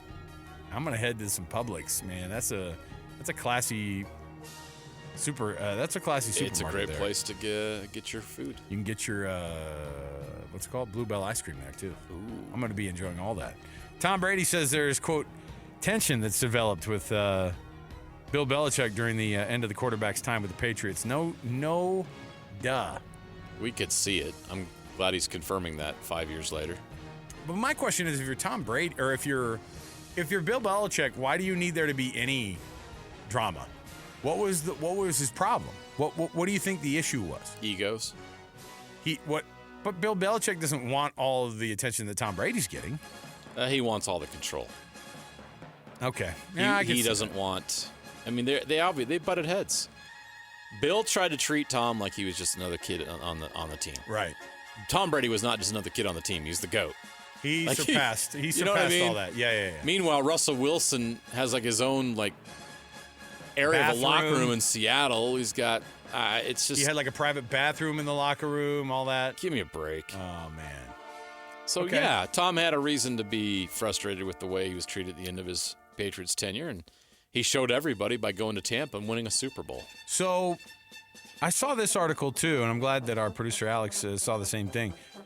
Puka Nacua says he wants to retire. He was on a podcast recently. He says, "Look, I know I want to retire at the age of 30. I'm 23 right now. I'm going into year 3. It would be an even 10 years. It'd even maybe be 7 or 8. I think of Aaron Donald to go out at the top. I think that would be super cool. But also, I would like to have a big family. I want to have at least a starting 5. I love that. I came from a big family. I need to have 5 boys for sure. But I thought that was better get on it. He's running out of time. Well, but here's the thing. Here's why this is smart. One, it's going to be hard to say that and actually do it. But you know that Puka's going to get paid in his next contract. His when his rookie deal's up in 2 seasons, it's going to be phenomenal. He might be for 10 minutes the highest paid wide receiver ever. You know, that's what point we'll be at in 2 years. But so the money will be taken care of. And if you know you're not going to have to deal with the same type of health issues and problems that come with a long career in the NFL playing a position where you get hit a lot. And in his case, it's 2 times the problem because he's hitting guys just as hard himself, right? Yeah. So this is a guy who says injuries are something you can't control, but I'm telling you, I want to get out at 30. It's a smart way to look at it. I wish everybody were able to have this type of wherewithal to kind of smarts to go, okay, what point can I go to where I have all the money that I want, have all the money that I need, but I can get out while I'm still healthy. Ask Austin Collie about Life the head injuries and all those kinds of things that come with this position sometimes. Most guys are out of the league by 30, not by choice. Right. So for him to be able to choose that would be phenomenal. Barry Sanders, another guy that retired way before he needed to. 10 years in. But you respect it. These guys have a long life, and if you make generational money by age 30 and you can enjoy the rest of your life with financial freedom, that's why you did it in the first place. So they have every right to choose that. I'd love it if Puka does that. He might even have enough numbers by then to be Hall of Fame status. We'll see. He's got a great start going. If by the time my kids are 18 and I'm barely walking because I tried to play the game too long, that's the reason I want to retire early. There you go. Yeah, you don't want to be the guy walking around not able to hang out with your kids. That's why you and I have tried to been losing weight. His is a little different problem. Yeah, man, I want to lose some weight so I can hang out with my kids. Let me see here. Oh, that's right. Cam Hayward, I was looking at this, and I know this guy. I feel bad because he's like, we're in a state of urgency right now. We have to win. That window's going to close soon. We've got to win now. This is the clarion call of a guy who may already understand that window is closed and it might not ever open again during his career. Yeah, he's the lifelong Steeler, and they've got to have a quarterback, and they've got vet players, and that's the missing ingredient. And your organization is messing around with and flirting with Aaron Rodgers. I don't know if he's sending a message to the Steelers and Aaron Rodgers saying, let's get this going, or if he's sending the opposite message. You've got guys like TJ Watt who are, he's probably one of the best pass rushers of this generation, of really, really good pass rushers already, by the way. So he's not going to get any younger. Cam Hayward is certifiably old. Metcalf? Yes. You have DK Metcalf on the squad. I don't know how long Minkah Fitzpatrick can go. That's a guy who's had a Hall of Fame type trajectory in his career. So what are you going to do? You've got the receiver core for this team to do well with a great quarterback, but is Aaron Rodgers or Russell Wilson the answer to that? And maybe that's where Cam Hayward's sending out this message like, look, to the organization, we got to win now. You better sign the quarterback that helps us win now. And I'm not sure that either of those two are the guys that help us win now. Yeah. Russell Wilson got you to the playoffs. He didn't get you a win in the playoffs. The Saints have signed Tyler Conklin to a 2-year, $13 million deal. Not bad. Oh, the Chargers. Oh, sorry. Yes. Yeah. But here's what I was gonna say too, is that a guy like, I was thinking about these guys who come in and they say, "Oh, I have X amount of time left in my career. Like, you better start winning right now." It's so hard. The NFL is the hardest league to win in. Yep. Right? It is impossible to predict where your career is going to be, and the windows close so much more quickly in the NFL too. You cannot hang out and go, "Yeah, we'll be good for the next few years." It just doesn't happen that way. Not for long. That's why the Chiefs pulling off a three-peat it's so impossible. It's so hard to do because teams don't stay long for a really, really good time. If they do, they stay pretty good for a really long time. They don't stay phenomenal for a really long time. So, all right, let's take a break. We'll come back. What do we have next? Oh, we got ourselves a Sucks to Be You, people who it currently sucks to be in the world of sports. We've also got our Chevy Strong Play of the Weekend that we're going to be rolling out if you listen to DJ and PK during this morning's program on their show. And you know what the play of the weekend was that they dished out for their play, and you call in, you're going to get a prize. We'll do that next, and we'll tell you when to call. So stay right here, 97.5 The KSL Sports Zone.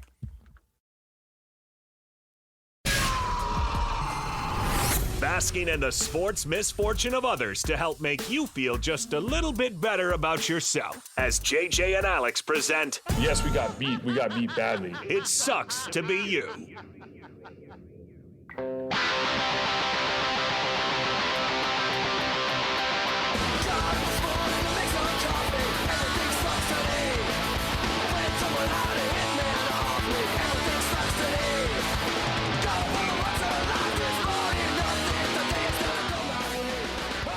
All right, everybody, welcome back. JJ and Alex, 97.5 The KSL Sports Zone. This portion of the show is called Sucks to Be You. People who it currently sucks to be. Doesn't even matter. Kim Mulkey, who's the head coach of LSU women's basketball, I think it sucks to be one of her players constantly. I mean, right now, she's about to – it looks like she's going up and down the court, and she's wearing all that – she's wearing like a sparkly blue blazer. Ooh, I would love a sparkly blue blazer. I don't know if I can pull it off, but she's about as mean as any person I've ever seen in my life. Is she the most intimidating college basketball coach currently? I mean, she's probably 5'6" and a quarter, and she might murder you. She makes Danny Hurley look like Lavelle Edwards. You know, in terms of people who have a lot of sway in their sport, Kim Mulkey may not have said out loud, at least in this game, like, don't mess with me. What was the Dan Hurley thing? He goes, don't mess with me. I'm the most important guy in this sport. I'm the most important coach ever in this sport, you know, whatever he said. Jeez. Remember that whole thing? Oh, yeah. Well, you heard about what happened today. Well, I saw yesterday that he got that's right, their social media. Is that what it was? Their sports information director threatened to ruin the life of the reporter that posted that video of him in the tunnel. Right, telling the Baylor players and coaches, hopefully they don't blank you like they blanked us. Well, their sports information director came after him and said, if you don't erase that, I'm going to ruin your life. Yes. Like, what is this, the mob? That's horrible. UConn sports information director, I'll ruin your life? At least, at a minimum, both Coach Hurley and that sports information director owe that reporter an apology. I think the SID should be fired. Well, you can't, oh, my goodness. You can't do that. Threatening the... What are you doing? What kind of program are you running, Coach Hurley? Yeah, that's when you tell the coach. Threatening reporters for posting something and they had every right to be in that tunnel. That's when you're like, hey, that's Coach. the only place you can be when you're covering the NCAA tournament. I know. Hey, Coach, you're going to ruin your own life if you keep talking like that about the rest. I don't care if you just won 2 back-to-back national championships. You can't start thinking that you're better than that. You're something special. Like, you got to treat people with respect. Yeah. So it sucks to be, it sucks to be Danny Hurley and UConn's sports information director. I'm sure they're going to have to issue an apology, I hope they do. Sucks to be McNeese, which, by the way, have we stopped saying McNeese State now? We just call him McNeese? Is it like saying Madonna? I still say Memphis State, so I've got a lot of bad habits I got to break. Yeah, but McNeese State is still McNeese State, but we just call it McNeese now. That's the proper name. McNeese Cowboys. What do you mean it's the proper name? When it's no longer McNeese State University. It's not? No. It's not. It was good enough for John Morant to be playing for McNeese. Never mind. It still is McNeese State. That's University. what I'm saying. They're just going. Then just say State. They're not. That's the thing is they are like doing this whole it's like the UCF thing. Yes. Don't call me Central Florida. Don't say Central Florida. Like that's a big no-no. You can't say McNeese State. That makes it sound trashy. It's just McNeese. You know, it's like Pele. I'm trying to think of other one named wonders. Anyway, Ronaldo. Oh my goodness. Yeah, now the manager, they lost their manager. Yeah, it sucks to be them because they lost their head coach and their student manager. I thought it was a joke when they said that because the coach is leaving to NC State, right? And yes, then they Will said, Wade's going to NC State. Will Wade's going to NC State, and then they announced that the student manager was going to be going with him, and I was like, what are we talking about? The guy who walks out with the Bluetooth speaker strapped to his belly like he's selling popcorn? Everybody else? And he's like, what do they call him? Ara? Isn't that his name? Amir Ara? I don't know his real name, but he's got like 6 NIL deals. He has more NIL deals than Richie Saunders does. And that's that seems wrong. But there you go. Let me see. Who else does it currently suck to be? Yeah, there's a lot of folks it sucks to be. I don't want to focus too much on the negative, but you know. I really, really hope it doesn't suck for the Utah State Aggie fans in the next day or two. I hope that Jared Calhoun decides to stay at Utah State. Do you think that I mean the reality is that you could see him taking that West Virginia job and then what? Utah State has to hire another head basketball coach? How many is that? Is it 5 in 5 years? Basically. It's crazy. Whoever's hired next would be the fifth in 5 years. Right. Sucks to be that University of Michigan coach who is now Matthew Weiss. This isn't even what's his name, the former Army cheater guy. This is the different guy who was apparently accused of hacking Well, I don't really get what was going on here because he's being. Do you remember when they did this whole thing? He got arrested on federal cyber criminal charges. Do you remember this? And now he says that he's facing like 40 years in prison for what he did and millions of dollars in fines because of what they are calling 24 counts of unauthorized access to computers.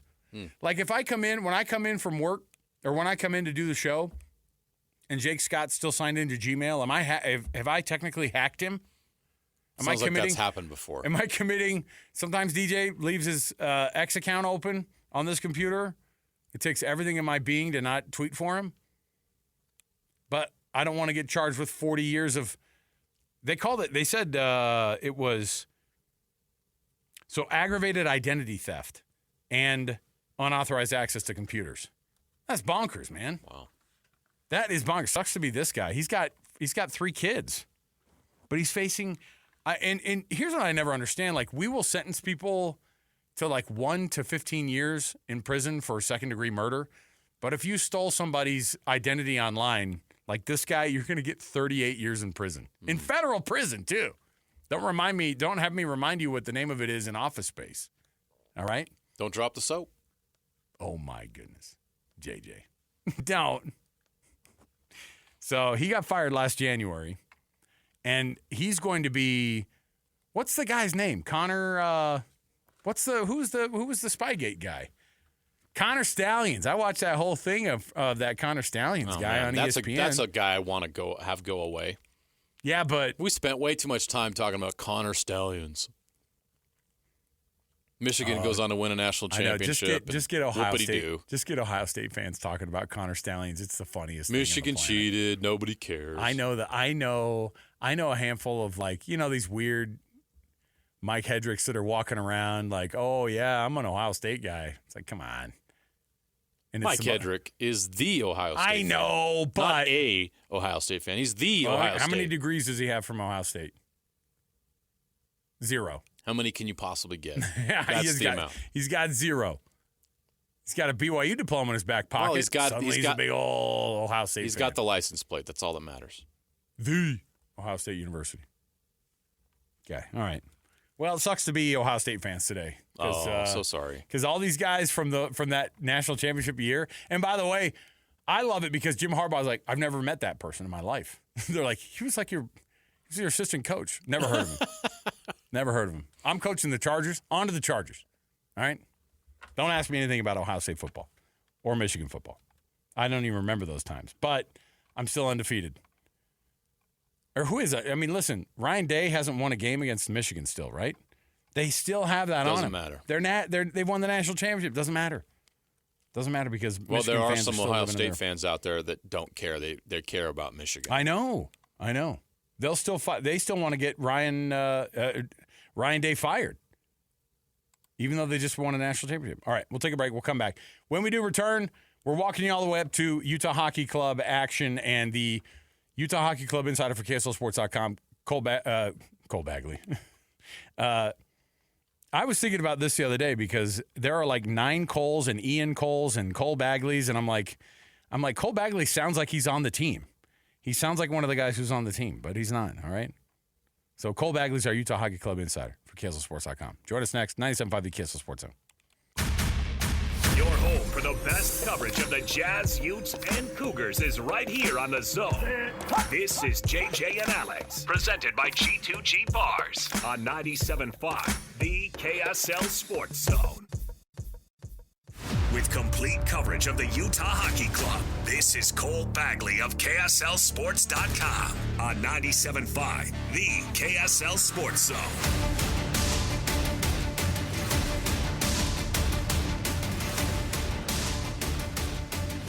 All right, everybody, welcome back. JJ and Alex, 97.5 the KSL Sports Zone. Alex, Kirry, Jeremiah Jensen. Thanks for being with us on the program. Hope your brackets are doing well from over the weekend. I had some very disappointed kids in my house because their little sister, their 2-year-old sister, is still leading the brackets currently. Of course she is. And she's on pace to get that $50, man. We offered up $50 to the kids, and they're like, what's she even going to do with it? And I was like, we're going to put it in the savings account. You don't get it. We're not sharing it. They tried to convince their mom, we should split it up because, she can't really spend $50. I'm like, there's a lot still left to be played. Look at your siblings trying to exploit your 2-year-old sister. They I love will. it. They will. Good for them. They will, too. Give me that money, Mom. That's where everything comes down to. Hey, Dad, can I borrow some money? Hey, Mom, give me that money. So we hope your brackets are intact. By the way, our producer Alex has got to look into it. Is JJ still in the lead on the KSL bracket? He's going to check it out. I'm pretty sure I'm like very middle of the pack or bottom third. At this point last year, I was enjoying what JJ's going through now, which is I was basically wire to wire the winner of our bracket. So I know what it feels like, JJ, but you can't have greatness every year. That window for me closed at the end of last year. So we'll see. What do I win? I'll tell you what happens is a lot fewer people are going to beat you in the bracket challenge.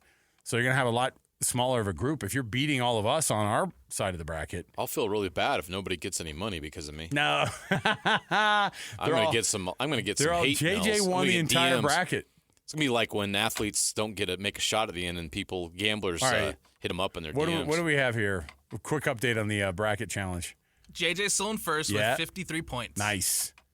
Close second is Trevor Allen with 52. Oh, Trevor's doing the thing, man. Nice. All right. Yeah, I think I'm tied for 7th or whatever. I don't know. I've got like 30. I don't have that many points. I have like 30. Alex, you're in 9th place. 9th? Ooh, that's not good. Put a number on it. That's toward the end. That's tail end, yes? It's not dead last, though, is it? Oh, tell me it's Nate. Our boss is dead last. Yeah! Nate's like, I have better things to do than to make these picks. Make the computer do it for me. He went all in on Robert Morris. RMU, man. Never trust a school named after a dude. Just one guy. Just one guy. He's so good at basketball. Robert Morris, George Washington, Fairleigh Dickinson. I'm Fairleigh Dickinson. I'm not full on. St. Peter. I'm Fairleigh. That's one exception. Yeah. All right. Let's jump into the program. It is, of course, Hockey Night in Utah coming up here in just a little while. And our Utah Hockey Club insider for KSLSports.com, Cole Bagley, joins us on the program. And that's where we start things off with the cut, so let's do it. It's time for the biggest story of the day. This is what made the cut with JJ and Alex on 97.5, the KSL Sports Zone. The cut this hour brought to you by Trajan Wealth, your local trusted financial fiduciaries in retirement. Visit their website, TrajanWealth.com. Cole Bagley joins us, Utah Hockey Club insider for KSLSports.com. You can read his byline right there. Anything hockey club related, he's got you covered. Cole, welcome to the program, man. This is a fun time of the year to be following the hockey club. I got to ask JJ, does that exception apply to Brigham Young University? Because that's a school named after one guy. Yeah, that is one guy. Well, they're breaking the mold. Hey, listen, but everybody knows them as BYU. So what about Craig, Alabama? He's a good guy. Craig, Alabama. Cole, as a hockey guy, do you put a bracket together? Did you do one? No, I'm not paid to watch basketball. Oh, so I'm focusing strictly on That's why you would have won, dude. He's That's how it only works. paid to watch hockey. If there were a hockey bracket, you know what? Not a bad idea. There is a Let's hockey get it bracket. going. Cole's too busy for March Madness for the bracket. I don't know if you know this, but I'm kind of a big hockey deal.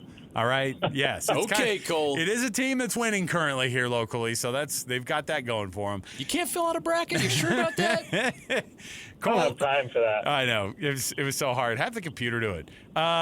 Cole, we were looking at this team, and we keep waiting for these wins that will solidify this team to go up in the up in the Western Conference wild card playoff race. And it just seems to be such a weird uphill battle because they're winning games and staring at St. Louis, who just continues to win even more games. But the win over the weekend over the Tampa Bay Lightning was a huge one, a 10-goal flurry over the weekend. Awesome win for them. And this team continues to play really, really good hockey, but they've got to get some help from the people in front of them. Yeah, I mean, right now, winning is just keeping them alive. It's keeping them in the race. It's keeping them competitive and continuing to push. And yeah, I mean, it's like most of the guys have said. I had a conversation with Lawson Krause about it today. I talked with Sean Dursey about it last week, and they understand they need help, but they're going to continue to control what they can control, which is winning hockey games and picking up points.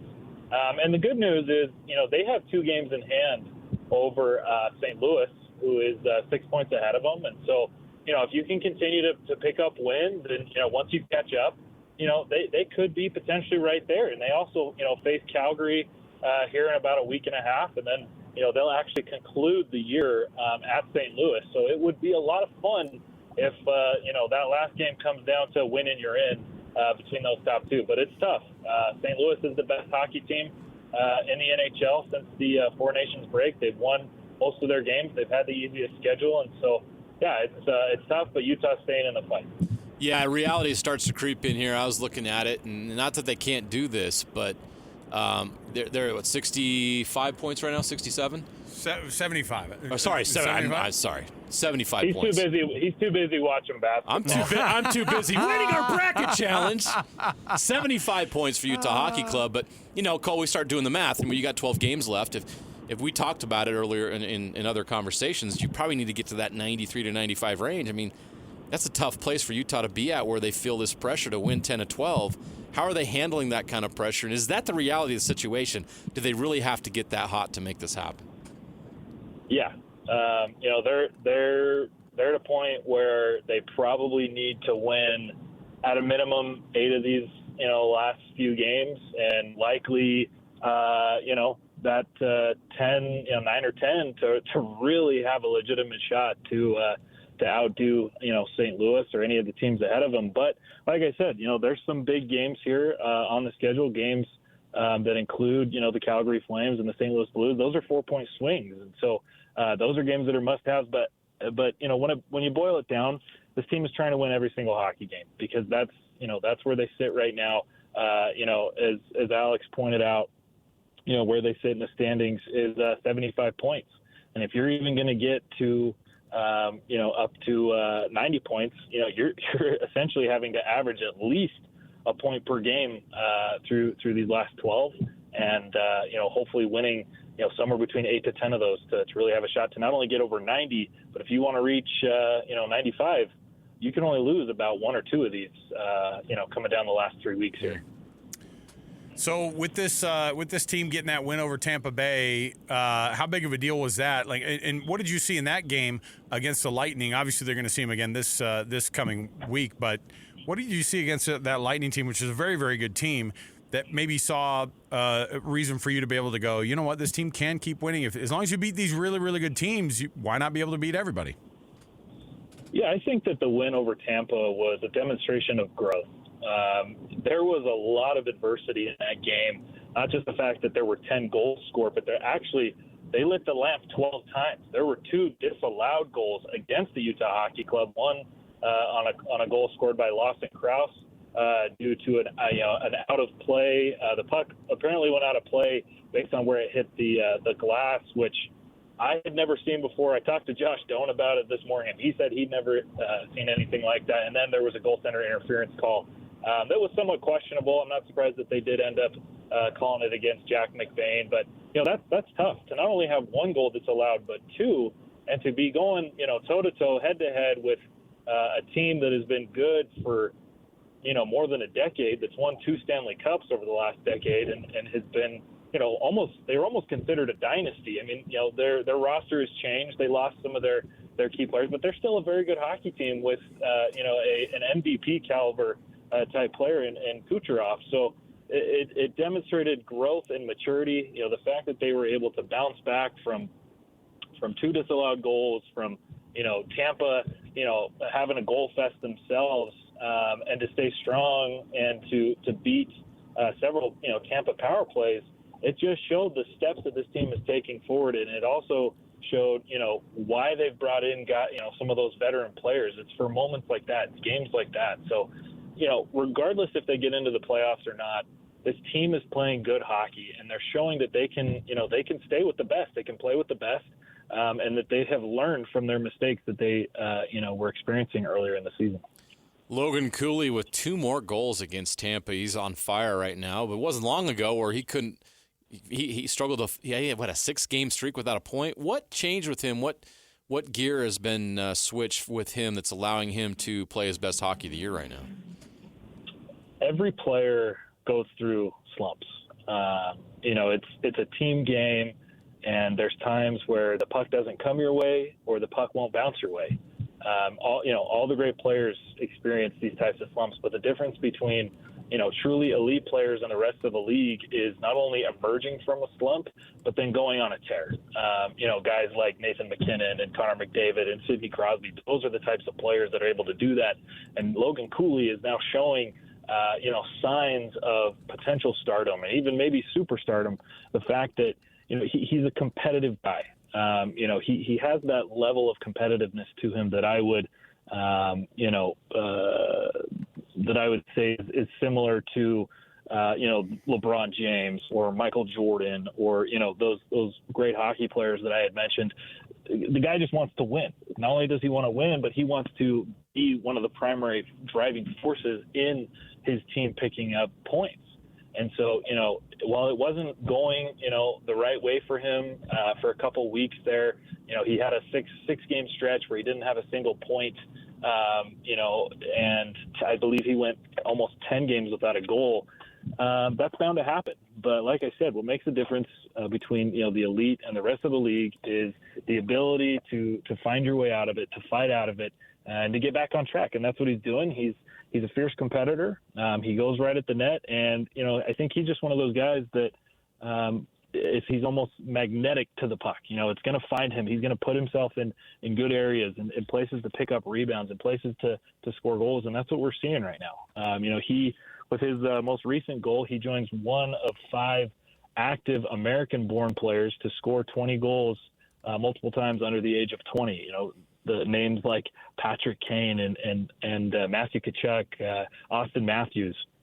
That's elite company. And so we're seeing what I think is the beginning of certainly stardom, and I think he's showing signs even of potential superstardom. Tonight, this hockey club team matches up against the Detroit Red Wings, who they beat a couple of weeks ago at their place in Detroit. What are they anticipating tonight? Obviously, the Red Wings are in their own type of a fight here, and they've had a struggle over the past 10. They're only 2-8 in their last 10 games, including the loss against Utah Hockey Club. So what do they anticipate from this Detroit team, and how do they get a win tonight here at Delta Center? It's going to be a desperate hockey game on both sides. You look at Utah, who's obviously, in a fight. They're, 6 points out from St. Louis. They desperately need points to have a shot. Detroit's in a little bit of a different scenario. They're actually closer in terms of points to the second wild card spot in the East behind Montreal, but there's several more teams ahead of them, and those teams, the race is even that much tighter. So you're going to see desperate hockey. These are 2 teams that want to make the postseason, 2 teams that know how precious points are at this time of the year, and that's just the way that they need to play. They need to play with the same urgency that they had against Tampa. Coming right out the gates with so much energy. Harsh on the forecheck, physical. What I have really appreciated over the last couple weeks is the play of Utah's third line of Jack McBain, Josh Stone, and Lawson Krause. They are setting the tone right from the beginning. They were responsible for 16 of the 23 hits that Utah delivered against Tampa Bay. And, when that line seems to play well, when they seem to set the tone and be physical and create turnovers, it does good things for the Utah Hockey Club. So while it's going to be a desperate game just because of, the situations that these 2 clubs are in, Utah has to be even that much more desperate and, just match the intensity that they had against Tampa. And I think good things will happen. You mentioned Josh Stone. I want to ask you about him and get your thoughts on what he's doing right now, because I feel like every time Utah needs a play or somebody out there needs to go hustle and get a loose puck or somebody needs to make something happen, the kid is doing it. He's just been phenomenal lately. He's beating everybody to a loose puck. What is this? What he does? He's got an incredible skill set that doesn't necessarily show up in the stat sheet all the time. Yeah, he's a lot like his dad, who is. It's just a high motor, relentless, suffocating type mindset that he plays with. What comes to mind is one particular sequence from the game against Tampa. There was somewhat of a fast break by Utah where Josh, was close to having a breakaway, but Tampa's goaltender came out and challenged him. What ended up happening is Josh actually had to jump over the goalie. The puck was then sent back around the boards. He then created a turnover following that sequence, he got back. The puck was then lost to Tampa, and then Josh Doan yet again created a turnover and picked the puck back up, and Utah went the other direction. He's the type of guy that you want to go to battle with. And I've had conversations with him over the last few weeks, asking him about, what's your play style? Obviously, I can see what you do, but I'm just trying to understand his mindset. And he said that, something that always resonated with him was, he's out there for his teammates. That's something that his dad, taught him, growing up. And it's what his dad did, for the Coyotes for a very, very long time. And is why he's the all-time points leader for that organization. Is he just makes smart hockey plays. He puts himself in situations to create turnovers, to put pressure on the defense, to put pressure on the goaltender, to get greasy goals. And occasionally he's going to have, strokes of individual brilliance, where he snipes the goalie from deep. But he's just he's a tough kid.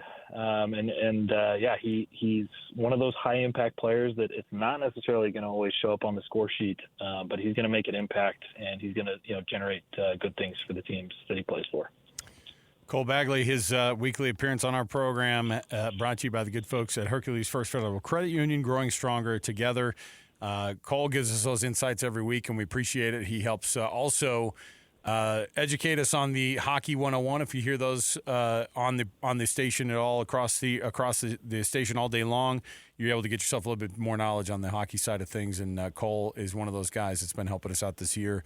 And he is your Utah Hockey Club insider for KSLSports.com. Go read his bylines right now and get caught up on the team. Cole, thanks for hanging out, man. We appreciate it.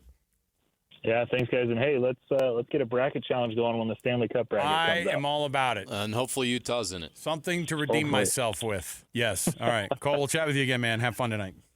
Thanks, guys. There you go. The Red Wings are on. This is they're in their last 8 road games. They are, you ready for this, JJ? Yeah. 0-8. Winless in their winless in their last 8 road games. So you're saying Utah has a chance? I'm saying they've been struggling, and not just that. They've only won 2 games out of their last 10 total. So they are falling the opposite direction of where Utah has been going, and Utah contributed to that. They were the third loss in that 2-10 or that 2-8 stretch here that they've had.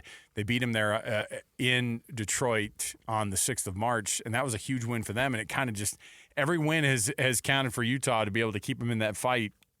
And St. Louis just continues to win all their games, and so it's a hard thing to try to run them down. But it's going to be who blinks first, right? I mean, You've got you're behind 2 wins, and I think that they have one less game than St. Louis does. And so St. Louis has the advantage of one extra game that they've played in the whole thing, but they're down 4 points. St. Louis has played 72. Utah's played 70. Is that what you're asking? Oh, is that how many they have played? See, and I guess as of last night, and then so 2 games in hand. Still, though. But that 6-point gap is going to be tough to overcome with 10 games left.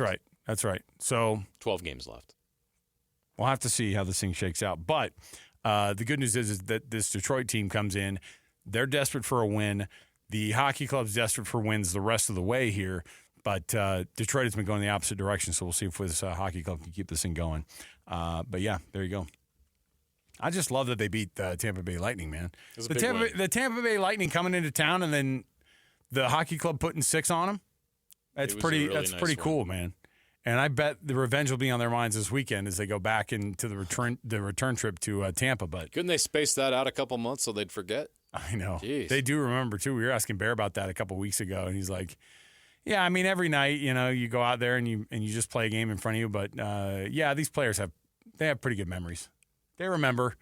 And it doesn't matter if they're not in the same division and if they're not in the same conference. Doesn't matter because if, like, the pushing and shoving, that gets a little bit nasty, and they remember that too. So if there's like a little bit of some hard feelings, they come up quick. Like you said, it's only going to be a gap of about a week that they've played each other. So the Florida Panthers and Tampa Bay Lightning trip down to Florida might make or break this season for this team. We've been saying that a lot the last couple of weeks, but those 2 games back-to-back nights. They bend, but they don't break. They're still in the mix. Very, very tough. Just like I brought it up because it's a steep hill to climb. I really look at it and I think realistically it's got to be 9 out of 12 or 10 out of 12 to have a chance, and that is a lot to ask this team. And it's not even fair to ask of this team. It's just remarkable that they're in this position now and that we have NHL hockey. Next year, I think the expectations change and the experience will change. But for now, this is a moment where there's just gratitude for this franchise and an appreciation for the steps that have been made between what they were last year in Arizona and what they are now in Salt Lake City. Well, look, Ryan Smith picked a really, really good time. Obviously, the opportunity to do it is huge. When you do it, you take advantage of it. But when the NBA team that you own is not getting the excitement levels that we've seen, before with that team, it's nice to have the hockey team as a little bit of a distraction, right? There's no doubt about that. I mean, come on. Yep. We are really dialed in on hockey, and it's making us forget about the tank, which is not fun at all. All right. We'll take a break. We'll come back. When we do return, we'll keep getting you ready for this hockey matchup tonight between the Red Wings and the Hockey Club. We've got much more to go still around the corner. Stay here, 97.5 the KSL Sports Zone. Accessing. When TV and radio collide. Love it. Wow. This is what you get. You're listening to JJ and Alex, presented by G2G Bars. Don't touch that dial. On 97.5, the KSL Sports Zone. All right, everybody, welcome back. Happy Monday to you. Thanks for being a part of the program. Alex, Kirry, Jeremiah, Jensen. Together we make up JJ and Alex. Hey, so you got to have a conversation with Walker Kessler today, JJ. I did. We're gonna be able to play that interview tomorrow with Walker. Just give me a little bit of a sneak peek on this dude and how this year's been for him. It must be a weird feeling of taking a massive career step forward, but also not winning games. Yeah. Must be hard to marry those two feelings of I'm improving personally, but obviously we're not winning a lot of games and we know what the assignment is, although you'd never hear anybody say that kind of a thing. So just trying to be able to balance out those weird feelings of having a super good year on top of your team not winning very many games. I asked him exactly those things. We went through his breakout year this year, how phenomenal this has been. And let me tell you, the difference in how he feels about himself and where he's at as an NBA basketball player is just night and day different than what it was last year, knowing that he was basically going into a make or break year. Yeah. You could call this a contract year, right? If he was going to get a rookie extension, he had to develop this year. And he talked about what he had to do to make that happen. But he also talked about how tough it has been for this team. It's really tested the character of the guys in that locker room, because a lot of those guys know that they're probably not going to be around to see the fruits of this labor. And they still are going out there and doing their best and being the best they can be and doing what they're asked to do, which it's really tough to get guys that make multi-million-dollar contracts do what the coach asks them to do. If you think about that, that's the character that he talked about. But he did talk about the improvement he's made and how excited he is about that. Let me also say this. I asked him about his contract situation. The dude doesn't want to be anywhere else. Oh, that's great. He wants to be here. We'll see what happens this offseason. He is up for that rookie extension. How much are the Jazz going to offer? I think the Jazz are interested. Is it enough to come to an agreement? That'll all play itself out. But let me tell you, Walker Kessler is very happy here, and he wants to be here for a long, long time. He's going to bring Miss USA out this way? If she wants to come with him. Let's go. We talk about that too. Oh, you do? Yeah. Of course you do. Talk about everything. Why wouldn't you? Walker's great, man. And the Jazz are lucky to have him. We're lucky to have him here. When you have high-character guys a part of a team that represents your community, it's really awesome. And I hope that the time happens soon where Walker's a part of this, where a lot of these guys are a part of this, and maybe a Cooper Flag or whoever's a part of this in the future when we get back to celebrating Jazz basketball as being the standard, like one of the best programs in the league, winning a lot of games. When this building across the street every night is filled with fans of two playoff teams. They won 15 games, 16 games this year. Yeah. And it's still packed. It's just crazy. I told him, wait till we win 60 games. Oh, man. That's when the volume in that building gets to a level that is of across league fame. So, all right. I just wanted to ask you because I know that we're going to be playing that tomorrow, so I'm looking forward to it. I can't wait for everyone to hear it. It's going to be new to me, like it's going to be Walker new is to our audience. So it's awesome. You can join Hans and Scotty, by the way, at RGS Exteriors on Wednesday. They're going to be out there, 4235 Farm Road in West Jordan. RGSExteriorsUtah.com is their website. JJ, we've also got to give away some prizes here. We're doing some double work on we're trying to make sure that our producer Alex is getting his workload today on a Monday. Yeah, he's not busy enough. He's over there. He's already doing a ton. So here's what we're going to do. We'll open up the phone lines. If you heard the Chevy Strong play of the weekend as given out by DJ and PK this morning, we just found out what that play is.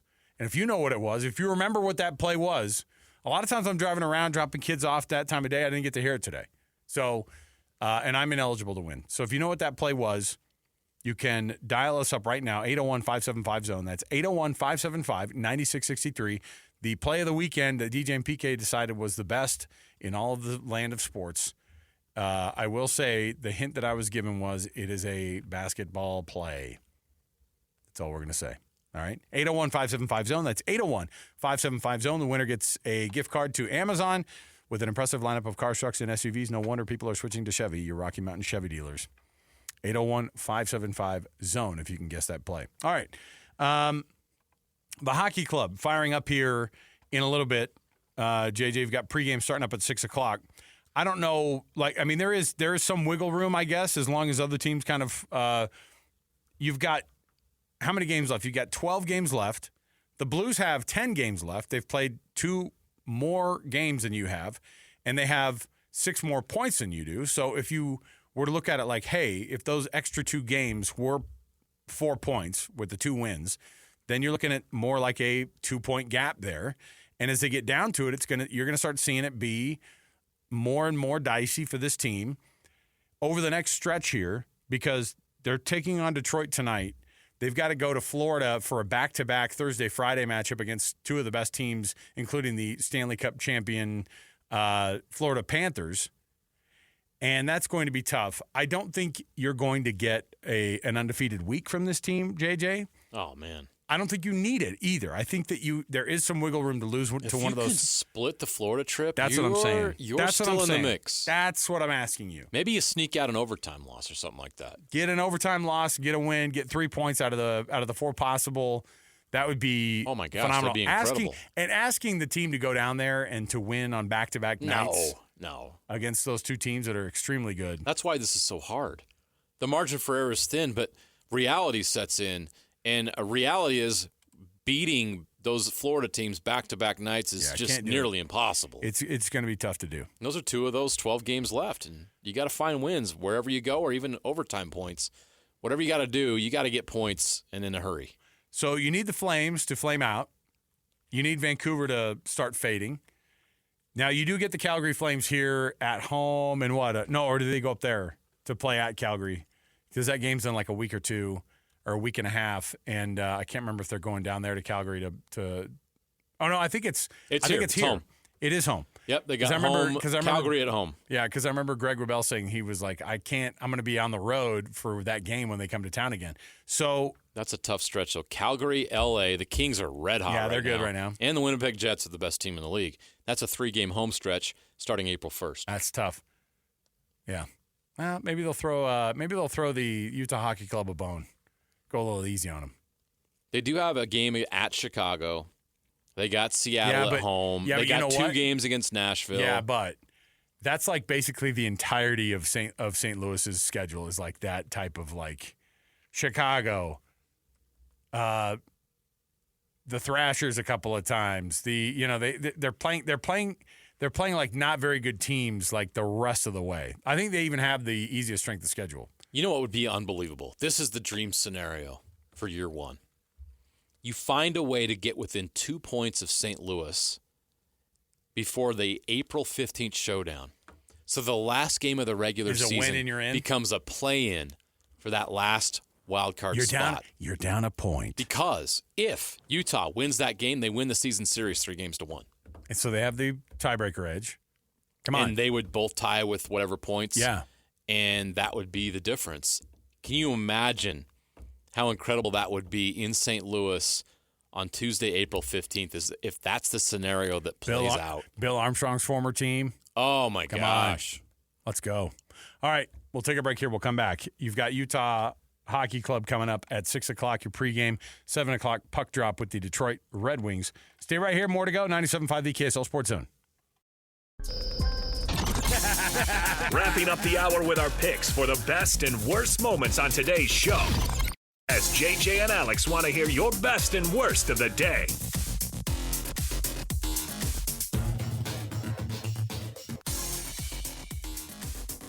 All right, everybody, welcome back. JJ and Alex, 97.5 the KSL Sports Zone. Hockey Club coverage coming up next. You got your pregame right around the corner. In the meantime, best and worst brought to you by the Doug Smith family of dealerships. Dodge, Ram, Chevy, Subaru, Kia, and now Mitsubishi. Found an American Fork and Linden and Spanish Fork. If it's got the word fork in it, you're going to find a Doug Smith dealership. Go check it out for yourself, why Doug Smith is the best in the biz. JJ, best is, if you haven't seen it yet, go watch Dawson Baker cheering on the team when he was ejected and had to hang out in the... I love how they punished him by having him be in the locker room by himself. Maybe he even said, can you just give me the room for a minute? I'm going to watch this thing on my own. That whole situation was nuts. It was weird. But I'm all for it. And then the worst is Anthony Davis is going to be making his return tonight versus the Nets. There you go. He's wondering where everyone's at. Hey, Kyrie, where are you? We're still in playoffs, right? What's going on? For JJ, I'm Alex. We'll be back again tomorrow, 97.5 the KSL Sports Zone.